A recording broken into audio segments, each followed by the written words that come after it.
Hello guys, welcome sa another episode ng RNB Lutong Pinoy. Ngayon po ay magluluto tayo ng PUTO-KUTSINTA. Ito po yung mga ingredients natin para sa kutsinta. 1 cup ng tapioca starch. Then mag-add din tayo ng 1 cup ng all-purpose flour.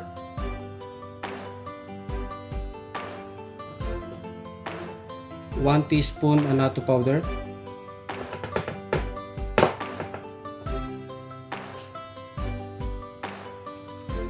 1/3 cup of brown sugar,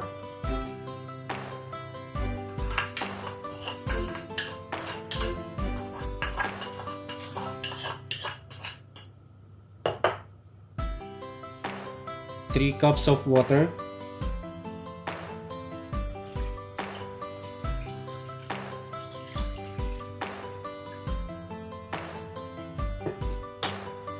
and then gagamit din tayo ng 3/1/2 tablespoon ng or 3/1/2 teaspoon of lye water.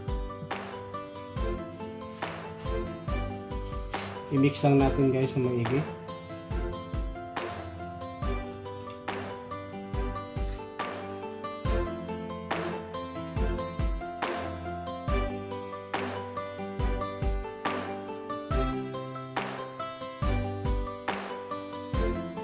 At this point, pwede na natin i-strain.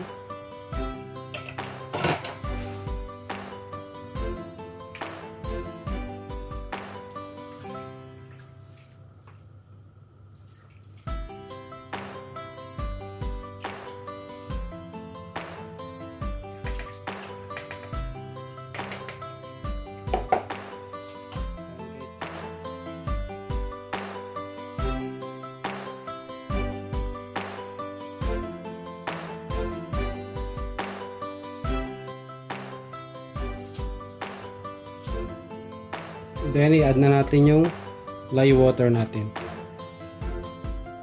3/1/2 teaspoon. 1, 2, 3, 1/2.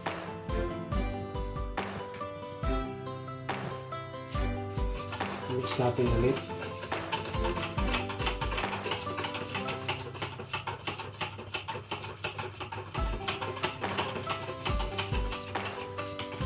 Then i-set aside lang natin.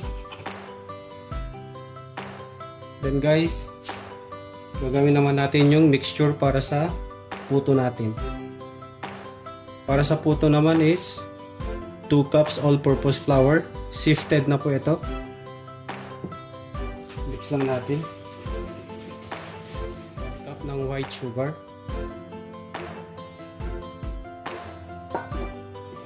Mix lang natin. Gamit din tayo ng baking powder, 2 tablespoon.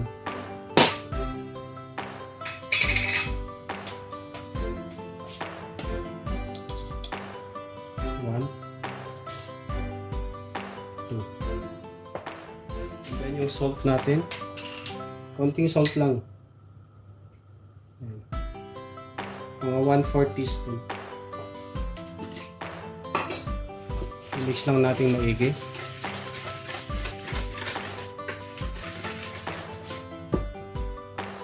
Then mag-add na tayo ng 1 cup of water.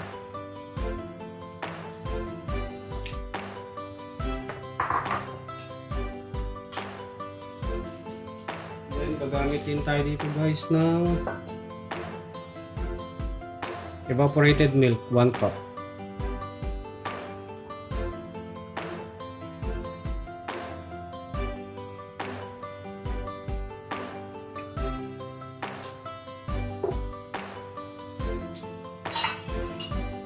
Mix lang natin maigi.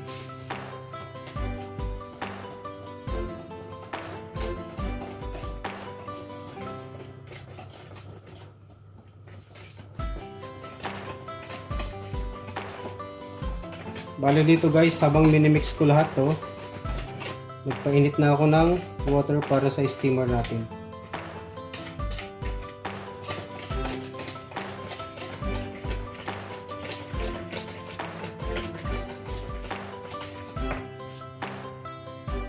Then gagamit din tayo ng egg white.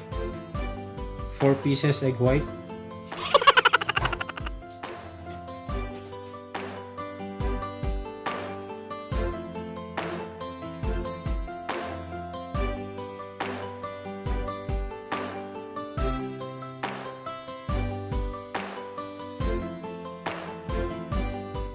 Then, pwede na natin i-add yung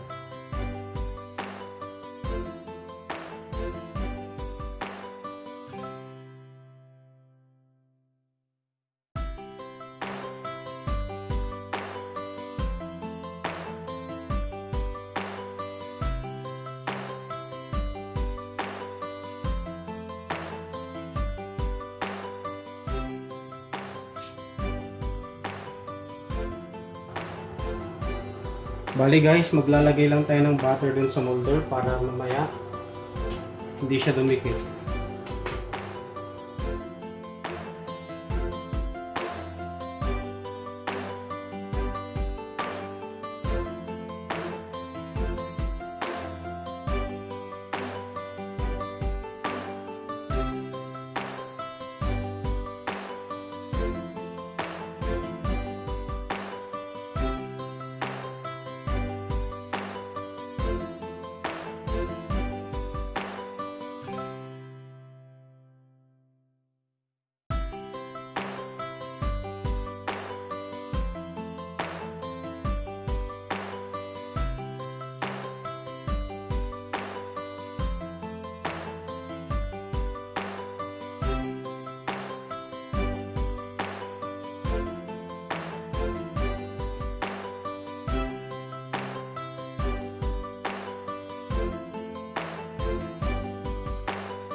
Then, steam din natin siya ng additional 10 minutes. Eto na guys. Luto na ang ating puto-kutsinta.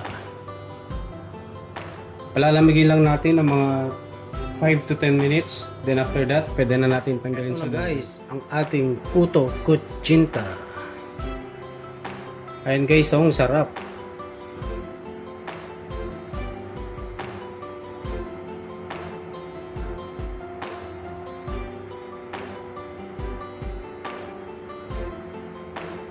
Salamat guys sa panonood.